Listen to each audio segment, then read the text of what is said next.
Hello అండి, నేను మీ గాయత్రి. శ్రీమాత్రే నమః. ఏంటి పాలు చూపిస్తున్నాను అనుకుంటున్నారా? ఇవి జున్ను పాలండి. నాకు ఈ సీజన్లో ఫస్ట్ టైం దొరికినాయి. నేను పాల వాళ్ళని అడుగుతూ ఉన్నాను. మాకు పోసే పాలతను మాత్రం ఇన్ని రోజులకి ఎట్లనో ఒక గేదె ఈనిందిట తీసుకొచ్చి ఇచ్చాడు. మీలో ఎంతమందికి జున్ను పాలు ఇష్టమో నాకు కామెంట్ చేయండి. చూస్తున్నారు కదా, బెల్లం వేసుకున్నాను. నాకు నిదానంగా కరిగినా పర్లేదని బెల్లం వేసి ప్రస్తుతం పక్కకు పెట్టాను. ఇవి కరిగిన తర్వాత మిగతా ప్రాసెస్ చూద్దాము. ఇవన్నీ పూర్తిగా కరగాలి. మీరైతే ఎలా చేస్తారో కూడా కామెంట్ చేయండి. నా వీడియోలు మీకు నచ్చినట్టయితే please like, share, comment, please subscribe. ఇవి కరిగిపోయినాయండి.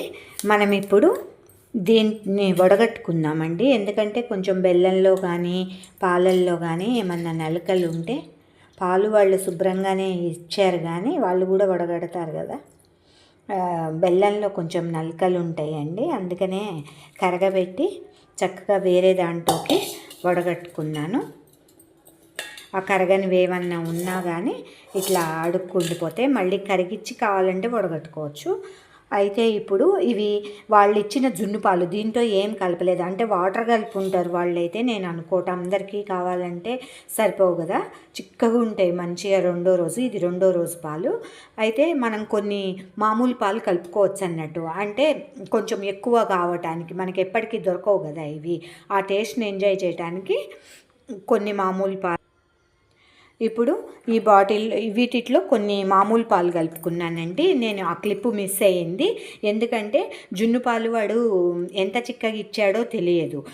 మామూలుగా అయితే ఒకటికి ఒకటైనా చిక్కగా ఉంటే ఒక గ్లాస్ పాలకి ఒక గ్లాస్ అయినా కలుపుకోవచ్చు. కాకుంటే వాళ్ళు ఎట్లా వాటర్ అయితే కలుపుతారు కదండి. అందుకని నేను సగం కంటే కొన్ని తక్కువనే కలిపాను. ఎందుకంటే మనకి పదే పదే జున్ను పాలు దొరకవు కదా, ఆ ఫ్లేవర్ తోటి మనం జున్ను తయారు చేసుకోవడానికి కొన్ని నార్మల్ పాలు కూడా యాడ్ చేసుకున్నానండి.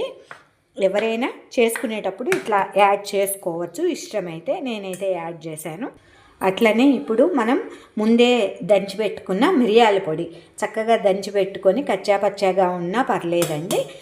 ఎందుకంటే జున్ను వాతం కాబట్టి మనం ఆ వాతాన్ని తగ్గించుకోవడానికి మిరియాలు పొడి కంపల్సరీ వేసుకోవాలి. ఆ ఫ్లేవరు, రుచి చాలా సెట్ అవుతాయండి జున్నుకి. అవి ఉంటేనే జున్ను తిన్న ఫీలింగ్ వస్తుంది.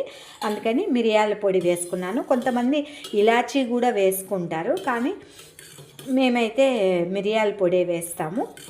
వేసుకొని ఇప్పుడు దీన్ని డబల్ బాయిలింగ్ పద్ధతిలో చేసుకుంటేనే జున్ను కేక్ లాగా గడ్డగట్టినట్టు మంచిగా వస్తుందండి. కొంతమంది డైరెక్ట్ వండేస్తే అది పాలు విరిగిపోయినట్టు అవుతుంది. ఇప్పుడు దీన్ని కుక్కర్లో పెట్టుకున్నానండి. అడుగున వాటర్ పోసి మూత పెట్టేసి ఒక విజిల్ రానిస్తే అయిపోతుందండి. చల్లారేదాకా వెయిట్ చేస్తే. కుక్కర్ చల్లారిందండి, చూద్దాము. వావ్, చూడండి. ఇది దీని గట్టితనాన్ని బట్టి మనకి దీంట్లో వాటర్ ఎన్ని కలిపాడు వాడు అనేది, బాగానే వాటర్ కలిపించాడండి. ఇట్లా చూస్తుంటే కదులుతున్నాయి కదా. యాక్చువల్గా అయితే చిక్కగా ఉంటే, ఈ జున్ను పాలు బాగా చిక్కగా ఉన్నట్టయితే కనుక గట్టిగా రబ్బర్ లాగా అవుతుందండి. ఇది ఇట్లా పల్చగా ఉంది కాబట్టి నీళ్లు బాగానే కలిపాడు. అయినప్పటికి కూడా మనకు ఆయంత దొరకదు కదండి. అందుకని ఇచ్చిందే బంగారం అన్నట్టు చేశాను. చూడండి ఎంత చక్కగా అయింది. ఇట్లా డబల్ బాయిల్ పద్ధతిలో అయితేనే బాగుంటుందండి. డైరెక్ట్ అయితే పాలు విరిగినట్టు ఉంటుంది కాబట్టి అంత తినడానికి కూడా అనుకూలంగా ఉండదు. చూసారు కదా. Thank you.